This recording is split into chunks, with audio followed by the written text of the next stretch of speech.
Hello नमस्कार दोस्तों, free digital study में आपका स्वागत है। आप पढ़ रहे हैं कक्षा 12वीं एनसीईआरटी गणित, जिसमें आप अध्याय 1 संबंध एवं फलन पर आधारित विविध प्रश्नावली का देखते हैं 12वां क्वेश्चन। तो देखिए 12वां क्वेश्चन क्या है। ए स्टार बी का मतलब है ए माइनस बी का मापांक, और ए ओ बी का मतलब क्या है, ए है, और प्रत्येक ए बी रियल नंबर के अंतर्गत है, वास्तविक संख्याओं के अंतर्गत है। इसके द्वारा परिभाषित द्विआधारी संक्रियाओं की बात हो रही है। तो एक और एक दो द्विआधारी संक्रियाएं हैं। जो स्टार द्विआधारी संक्रिया है रियल नंबर से रियल नंबर पर है, ए का मान भी रियल नंबर से होगा, बी का मान भी रियल नंबर से होगा, और उनका जो आंसर होगा वो भी रियल नंबर से होगा। और तथा जो ओ संक्रिया है आर क्रॉस आर से आर पर है, मतलब ए बी के मान इस ओ संक्रिया के लिए ए बी के मान आर से होंगे और आंसर जो होगा वह भी आर से होगा। इन पर हमें विचार करना और सिद्ध करना है कि स्टार संक्रिया क्रमणी में है परंतु साहचर्य नहीं है। तो देखिए सवाल जो है थोड़ी बड़ा है, लेकिन इसे जो है हम पहले स्टार संक्रिया क्रमणी में है परंतु साहचर्य नहीं है इतना करेंगे, इसके बाद आगे का सवाल करेंगे। तो देखिए पहले हम स्टार संक्रिया की बात करते हैं। तो हम लिखेंगे सबसे पहले कि स्टार संक्रिया क्या है।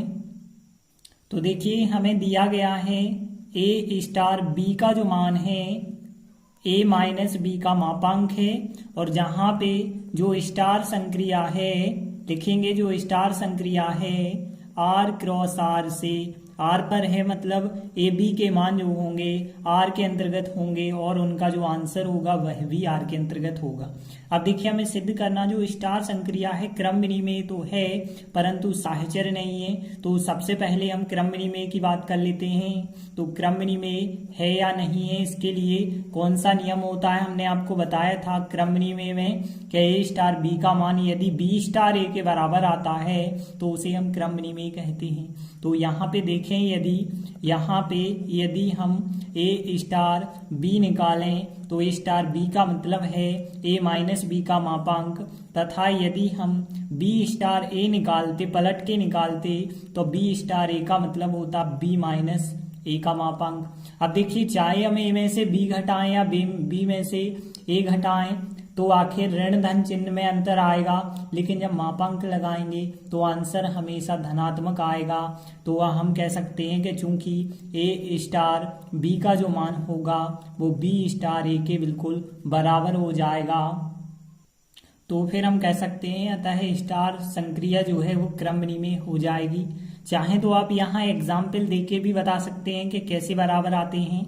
अब देखिए साहचर्य की यदि हम बात करें तो साहचर्य हमने आप लोगों को पढ़ाया था। साहचर्य जो होता है तीन राशियों के बीच दर्शाना पड़ता है, जो तीन राशियां ए बी सी होती हैं। तो देखिए साहचर्य में ए स्टार बी स्टार सी का मान ए स्टार बी स्टार सी के बराबर आना चाहिए। एक बार ए और बी में कोष्टक, एक बार बी और सी में कोष्टक लेना होगा। अब इनने कहा है साहचर्य नहीं है, मतलब इसका मान इसके मान के बराबर नहीं आता होगा, तभी हम कह पाएंगे कि साहचर्य नहीं है। तो देखिए इसके लिए हम कुछ एग्जाम्पल ए बी सी के मान जैसे मान के चलते हैं। ए का मान 1 लेते हैं, बी का मान 2, सी का मान 3 लेते हैं। तो यहाँ पे हम 1 स्टार 2 स्टार 3 का मान निकालेंगे, और फिर जो है तथा करके 1 स्टार 2 स्टार 3 का मान निकालेंगे। एक बार हम 1 और 2 में कोष्टक लगाएंगे, एक बार 2 और 3 में लगाएंगे, चेक करेंगे दोनों के आंसर बराबर आते हैं कि नहीं आते हैं। 1 स्टार 2 का मान कैसे निकाला जाएगा, देखिए ए स्टार बी का मतलब ए में से बी को घटा के मापांक करना। तो 1 स्टार 2 का मतलब होगा 1 में से 2 को घटा के उसका मापांक करना। फिर स्टार 3 लिखा हमने और आगे सॉल्व करेंगे, 1 में से 2 को घटाएंगे तो कितना आएगा -1, और यहाँ पे -1 मापांक के अंदर चल रहा है। फिर स्टार 3, तो देखिए -1 का मापांक जब आप निकालेंगे तो +1 आएगा, क्योंकि मापांक हमेशा धनात्मक होता है। फिर स्टार 3 करेंगे, 1 स्टार 3 का मतलब होगा 1 में से 3 को घटाना, और 1 में से 3 को घटाएंगे -2 आएगा। -2 का जो मापांक होगा वो +2 होगा। अब देखिए यहाँ पे यदि हम इसका मान निकालें तो क्या आएगा, देखिए 1 स्टार 2 स्टार 3, तो 1 फिर स्टार लगाया 2 स्टार 3, पहले हम कोष्टक सॉल्व करेंगे तो कितना हो जाएगा 2 - 3 हो जाएगा। और आगे यदि हम सॉल्व करें तो 1 फिर स्टार 2 में से 3 घटाएंगे -1 और -1 का यदि आप मापांक निकालेंगे तो कितना आएगा 1 स्टार -1 का मापांक +1 और 1 स्टार 1 का मतलब क्या होगा मापांक के अंदर 1 में से 1 को घटाएंगे और 1 में से 1 घटाएंगे तो मापांक 0 और मापांक 0 का आंसर कितना होगा 0। देखिए 1 का आंसर 2 आया और 1 का आंसर 0 आया है तो आप कह सकते हैं चूंकि 1 स्टार 2 स्टार 3 का मान बराबर नहीं आ रहा है 1 स्टार 2 स्टार 3 के, अतः स्टार जो संक्रिया है वो साहचर्य नहीं है। तो देखिए हमने लिखा था है स्टार संक्रिया साहचर्य नहीं है। तो देखिए जो स्टार संक्रिया थी वो क्रमणी में तो है लेकिन साहचर्य नहीं है। इतना सवाल तो हमारा हो गया है। अब आगे देखें, आगे कहा गया था ओ साहचर्य है परंतु क्रमणी में नहीं है। जो ओ वाली संक्रिया है, अब हम इस ओ वाली संक्रिया को सिद्ध करेंगे कि साहचर्य है परंतु क्रमणी में नहीं है। तो देखिए हमने लिखा पुनः दिया है। अब ओ वाली संक्रिया लिखी ए ओ बी का मतलब है ए, और जहां पे ओ संक्रिया आर क्रॉस आर से आर पर है मतलब ए और बी के मान आर और आर से लेने हैं और जो आंसर होगा वह भी आर से होगा। देखिए अब हमें बताना क्या है कि यह ओ वाली जो संक्रिया है क्रमणी में नहीं है। तो क्रमणी में होगी या नहीं होगी, तो क्रमणी में देखें तो यहाँ पे यदि हम देखें तो ए ओ बी का मतलब क्या होता है ए होता है। ए ओ बी का मतलब क्या है पहला का पहला अवयव, तथा यदि हम देखें बी ओ ए पलट के हम निकालेंगे तो देखिए जब ए ओ बी का मतलब था ए, क्योंकि पहला अवयव ए था इस वजह से आंसर ए, यहाँ पहला अवयव बी है तो इस वजह से इसका आंसर बी। अब देखिए ए ओ बी का मान ए है, बी ओ ए का मान बी है, तो ये आपस में बराबर नहीं है। कह सकते हैं आप चूंकि ए ओ बी का मान बराबर नहीं आ रहा है बी ओ ए के, तो अतः ओ संक्रिया क्रमनिमय नहीं है। यहाँ पे आप एग्जाम्पल देके भी बता सकते थे कोई भी एग्जाम्पल, लेकिन यदि आप ऐसे भी बता देते हैं तो भी बिल्कुल सही है। संक्रिया जो ओ है वो क्रमनिमय नहीं है। अब यदि हम बात करें साहचर्य की, तो देखिए क्वेश्चन में कहा गया है साहचर्य है, तो साहचर्य के लिए कौन सी शर्त होती है? साहचर्य के लिए ए स्टार बी स्टार सी का मान ए स्टार बी स्टार सी के बराबर, एक बार ए और बी में कोष्टक एक बार बी और सी में कोष्टक, तो इनके मान बराबर आने चाहिए। अब स्टार की जगह हम ओ लिखेंगे तो देखिए पहले हम मान निकालेंगे ए ओ बी, ओ सी का मान निकालेंगे, इसका मान चेक करेंगे क्या आता है, फिर हम जो है मान निकालेंगे ए ओ बी और सी में कोष्टक लगाएंगे तो इसका मान निकालेंगे। दोनों के मान बराबर यदि आ जाते हैं तभी हम कह सकते हैं कि वो संक्रिया जो है साहचर्य है। तो देखिए ए ओ बी का मान क्या होता है, देखिए ए ओ बी का मान होता है पहला अवयव मतलब ए, और फिर हमने ओ लिखा और फिर हमने सी लिखा। ए ओ सी का मतलब क्या होगा पहला अवयव, पहला अवयव क्या है यहाँ पे ए, तो इसका आंसर क्या होगा ए। देखिए यहाँ पे हमने ए ओ लिखा, बी ओ सी का मान निकालेंगे तो पहला अवयव क्या है बी है तो बी आएगा, और फिर ए ओ बी का मान निकालेंगे तो पहला अवयव क्या है ए है तो इसका भी आंसर ए आया, तो इसका आंसर भी ए और इसका आंसर भी ए। तो हम कह सकते हैं चूंकि ए ओ बी ओ सी का जो मान है वो बराबर आ रहा है ए ओ बी ओ सी के, अतः वो जो संक्रिया है वो साहचर्य है। तो देखिए इस प्रकार से सिद्ध हो जाता है कि वो संक्रिया क्रमनिमय नहीं है लेकिन वो संक्रिया जो है साहचर्य है। अब देखते हैं आगे कहा गया है पुनः सिद्ध कीजिए कि ए बी सी यदि आर के अंतर्गत लिए जाएं तो ए स्टार बी ओ सी का मान ए स्टार बी ओ ए स्टार सी के बराबर होता है। इतना हमें सिद्ध करके बताना है।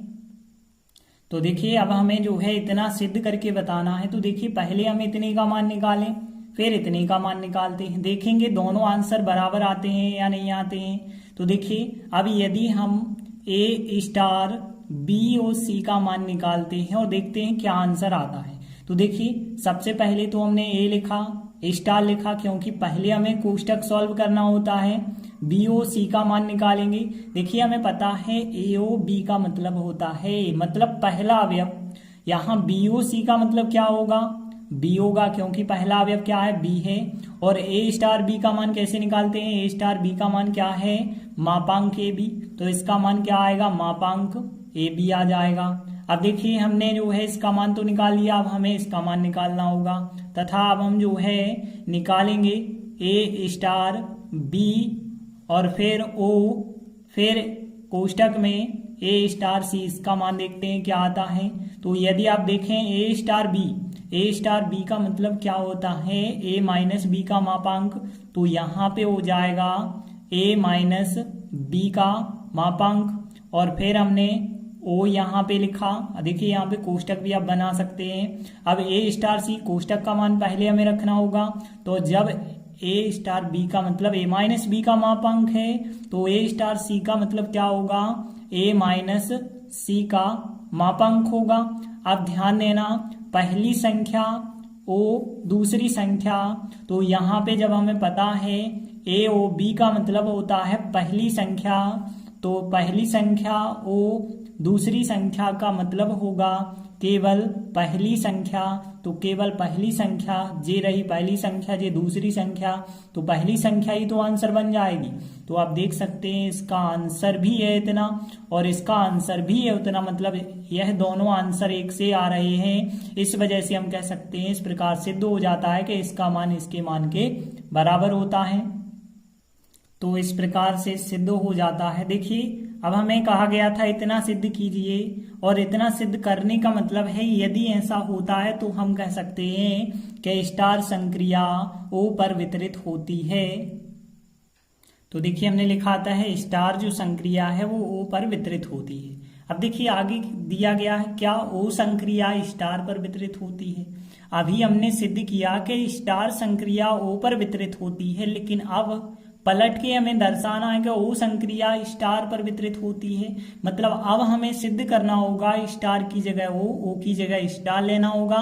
मतलब जो हमने अभी सिद्ध किया है इसमें थोड़ी सा चेंज करके हमें सिद्ध करना होगा कि इसके बराबर स्टार की जगह ओ रख दिया जाए और ओ की जगह स्टार रख दिया जाए, तो भी सिद्ध होता है बराबर या नहीं होता है। तो देखिए अब हमें दर्शाना है स्टार की जगह ओ की जगह स्टार जो संक्रिया है वो वितरित होती है या नहीं।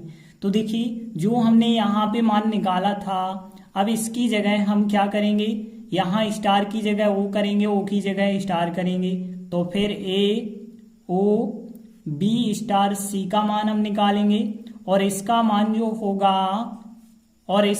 जो होगा इसमें भी चेंज करेंगे। तो देखिए ए स्टार की जगह है ओ करेंगे तो ए ओ बी का मान, फिर यहाँ ओ की जगह हम स्टार करेंगे और फिर यहाँ पे ए स्टार जो सी है वो बनाएंगे ए ओ सी। तो इनके मान यदि बराबर आएंगे तो हम कह सकते हैं कि ओ संक्रिया स्टार पर वितरित होती है। तो इसका मान निकाला जाए तो देखिए पहले हमें कोष्टक सॉल्व करना होगा। तो ए ओ तो हमने लिखा, बी स्टार सी का मतलब क्या है, देखिए जब हमें पता है ए स्टार बी का मतलब ए माइनस बी का मापांक, तो बी स्टार सी का मतलब क्या होगा, बी माइनस सी का मापांक। और आगे यदि सवाल आप करेंगे तो देखिए अब यहाँ पे यह रहा पहली संख्या ओ दूसरी संख्या, तो ओ वालों का हमें पता है मान कैसे निकाला जाता है। ओ वालों का मान पहली संख्या ओ यदि दूसरी संख्या है तो उसका आंसर क्या होता है, पहली संख्या होता है। क्यों होता है, क्योंकि हमें पता है कि ए ओ बी का मतलब क्या होता है, ए मतलब पहली संख्या। तो यहाँ भी हम कह सकते हैं ए ओ, ए फिर ओ लगा है फिर दूसरी संख्या, तो आंसर आएगा पहली संख्या। अब यहाँ पे देखें ए ओ बी, पहले तो आप कोष्टक सॉल्व करेंगे तो ए ओ बी का मान क्या आएगा, पहली संख्या ए आएगा, फिर आप लगाएंगे स्टार और ए ओ सी का मान क्या आएगा, पहली संख्या मतलब ए आएगा।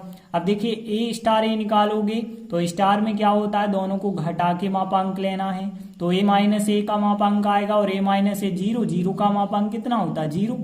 मतलब देख सकते हैं यहाँ पे आंसर में ए आया, यहाँ पे आंसर में जीरो आया, ये दोनों आपस में बराबर नहीं है। तो देखिए हमने लिखा चूंकि ये दोनों आपस में बराबर नहीं आ रहे हैं तो इस वजह से हम कह सकते हैं कि वो संक्रिया स्टार पर वितरित नहीं होती है।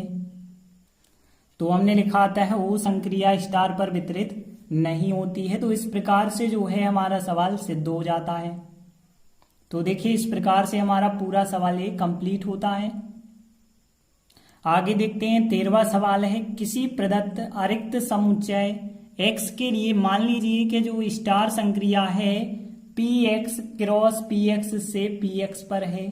कहने का अर्थ है जो स्टार संक्रिया है स्टार बी है उसका मतलब यह दिया गया है और ए और बी के मान कहाँ से होंगे, px से, मतलब ए का मान px से होगा, बी का मान px से होगा, जो आंसर आएगा वह भी px से होगा। तो इस प्रकार से स्टार एक संक्रिया है। अब हमें सिद्ध क्या करना है कि रिक्त समुच्चय जिसे हम फाई के द्वारा दर्शाते हैं स्टार संक्रिया का तत्समक अवयव है।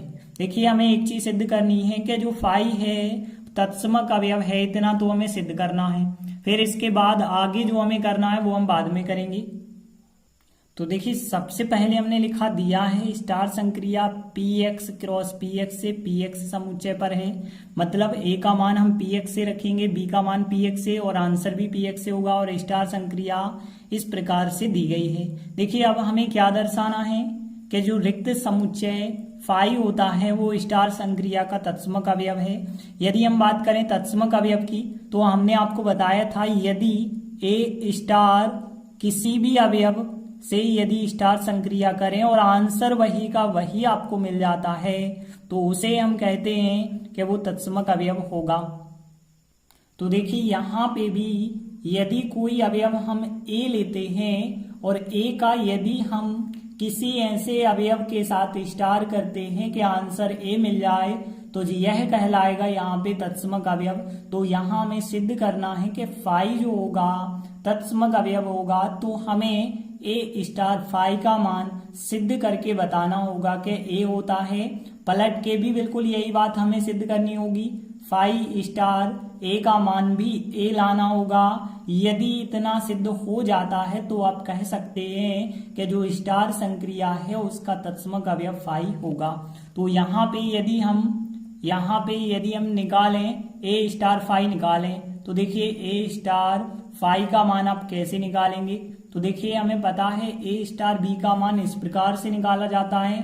तो हम बी के स्थान पे अब फाई ले रहे हैं तो यहाँ पे ए माइनस फाई आएगा और फिर यहाँ पे संघ का चिन्ह होगा यूनियन का और फिर v का मान क्या होगा, यहाँ पे फाई होगा और माइनस यहाँ पे क्या होगा, फिर a होगा। अब देखिए a में से यदि आप फाई घटाते हैं तो क्या आंसर आता है। देखिए जैसे मान के चलिए एक समुच्चय 1 2 हो a का मान, इसमें से यदि आप फाई घटाएंगे तो आपको आंसर तो 1 2 का 1 2 ही मिलेगा, मतलब a में से फाई घटाने पे a का a ही आंसर आएगा। फिर यहाँ पे संघ का चिन्ह होगा, फाई में से 1 घटाएंगे, ध्यान देना फाई में से यदि आप 1 2 घटाते हैं तो आंसर आपको फाई का फाई ही मिलता है। ध्यान रखना फाई में से कोई भी समुच्चय आप घटाएं तो फाई का फाई ही आंसर रहता है, तो यहाँ पे फाई रहेगा। अब देखा जाए ए समुच्चय समझ लीजिए यह रहा और फाई जे रहा है, इन दोनों का यदि आप संग करेंगे तो फिर आंसर ए का ए ही आपको प्राप्त होगा, मतलब यहाँ ए स्टार फाई का आंसर हमें ए मिल चुका है। अब हम फाई स्टार ए का मान ए के बराबर सिद्ध करेंगे, तो हमने यहाँ पे लिखा तथा अब देखिए हम यहाँ पलट के मान निकालेंगे तो फाई फिर स्टार ए करेंगे तो देखिए इसका मान क्या आएगा। आप देखिए ए के स्थान पे फाई, बी के स्थान पे ए रखेंगे तो यहाँ ए के स्थान पे आएगा फाई माइनस बी के स्थान पे आएगा ए और फिर यहाँ पे संघ का चिन्ह होगा, बी के स्थान पे आएगा ए और फिर ए के स्थान पे क्या आएगा, फाई आएगा। देखिए अब बिल्कुल यही बात पलट के आ गई है। फाई में से ए घटाया जाए, हमने अभी बताया था फाई में से कोई भी समुच्चय घटाएं फाई आएगा, फाई फिर यहाँ संघ का चिन्ह, ए में से फाई घटाया जाए हमने बताया था तो ए का ए आएगा। देखिए फाई और ए का यदि आप संघ निकालेंगे तो आंसर ए ही प्राप्त होगा। तो हम यहाँ पे कह सकते हैं कि चूंकि ए स्टार फाई का जो मान है वह आया है ए और जो ए मान है फाई स्टार ए किया है तब भी ए आया, मतलब इसका आंसर भी ए और इसका आंसर भी ए, तो हम कह सकते हैं अतः स्टार संक्रिया का तत्समक अवयव फाई होगा। तो इस प्रकार से हम लिख सकते हैं अतः स्टार संक्रिया का तत्समक अवयव फाई है। देखिए इतना तक तो अब सिद्ध हो गया कि जो फाई है वो संक्रिया स्टार का तत्समक है। आगे देखिए क्या कहा गया है, पी एक्स समुच्चय कि समस्त अवयव ए जो है वो व्युत्क्रमणीय हैं। मतलब यदि कोई ए अवयव का प्रतिलोम आप निकालेंगे तो खुद ए ही आएगा। तो देखिए प्रतिलोम अवयव आप कैसे निकालते हैं, प्रतिलोम या व्युत्क्रमणीय अवयव निकालना होता है तो ए स्टार बी का मान ई आना चाहिए, तभी आप कह सकते हैं कि ए जो है बी का प्रतिलोम है या बी ए का प्रतिलोम है। तो यहाँ पे ई का मान तो हमें पता हो गया, तो हमें सीधी सी बात ए स्टार बी का मान फाई लाना है। यदि ए स्टार बी का मान फाई आ गया तो ए का प्रतिलोम जो होगा वो बी होगा। लेकिन यहाँ पे कहा गया है ए इनवर्स का मान क्या होता है, ए होता है, मतलब ए का जो प्रतिलोम है वो खुद ए होता है। तो सीधी सी बात है ए स्टार ए का जो मान लाना होगा वो फाई लाना होगा। ए स्टार ए का मान यदि फाई आ गया तो यहाँ पे ए का प्रतिलोम जो होगा वो ए होगा, मतलब ए इनवर्स का मान ए हो जाएगा। तो यहाँ पे अब हम क्या सिद्ध करेंगे कि ए स्टार ए का मान फाई लाएंगे। तो देखिए हम लिखेंगे व्युत्क्रमणीय अवयव के लिए स्टार संक्रिया में ए स्टार बी का जो मान है बराबर होना चाहिए फाई के, मतलब तत्समक अवयव के। पलट के भी यदि हम निकालेंगे बी स्टार ए का मान भी क्या होना चाहिए फाई। यदि इतना आ जाता है तो हम कह सकते हैं ए का जो व्युत्क्रम होगा, ए का प्रतिलोम होगा बी होगा। लेकिन अब हमें जो सिद्ध करना था कि ए का प्रतिलोम ए ही है, तो यहाँ पे हम बी का मान भी ए लेते हैं। बी का मान यदि हम ए लेते हैं तो क्या मिले, स्टार ए का मान हम कैसे निकाल सकते हैं। देखिए जब हमें पता है ए स्टार बी का मतलब होता है ए माइनस बी, फिर यूनियन, फिर बी माइनस ए। तो ए स्टार ए का मतलब क्या होगा, ए माइनस ए करेंगे आप, फिर यहाँ पे संघ, और फिर यहाँ पे दूसरे कोष्टक में बी माइनस ए होता है, मतलब यहाँ भी ए माइनस ए आएगा। और आगे यदि आप देखें ए में से ए घटाया जाए, किसी समुच्चय में से यदि वही का वही समुच्चय घटा दिया जाए तो वहां पे आता है फाई, और फिर यूनियन करेंगे और फिर ए में से फिर घटाएंगे तो फाई। और यहाँ पे आप लोगों ने पढ़ा होगा कि रिक्त समुच्चय का जो यदि आपस में रिक्त समुच्चय का रिक्त समुच्चय के साथ संघ निकालें तो वह भी फाई आएगा। तो देखिए यहाँ पे यह बात साबित हो जाती है कि ए स्टार बी का मान फाई है। ए स्टार बी समझ लीजिए आप इसे, तो ए स्टार बी का मान फाई आ चुका है। तो हम कह सकते हैं कि आता है पी एक्स समुच्चय में स्टार संक्रिया के लिए जो व्युत्क्रमणीय अवयव होगा, तो यहाँ पे संक्रिया के लिए ए अवयव व्युत्क्रमणीय होगा, मतलब ए का जो व्युत्क्रम है वो खुद ए हो जाएगा। तो हम कह सकते हैं अतः ए का जो व्युत्क्रम होगा, ए का जो प्रतिलोम होगा वो खुद ए हो जाएगा। और यही हमें जो है सिद्ध करके बताना था। तो इस प्रकार से हमारा पूरा सवाल सिद्ध हो जाता है। तो इस प्रकार से हमने दो महत्वपूर्ण सवाल किए। आगे के वीडियो में हम आगे के सवाल करेंगे। तब तक के लिए धन्यवाद।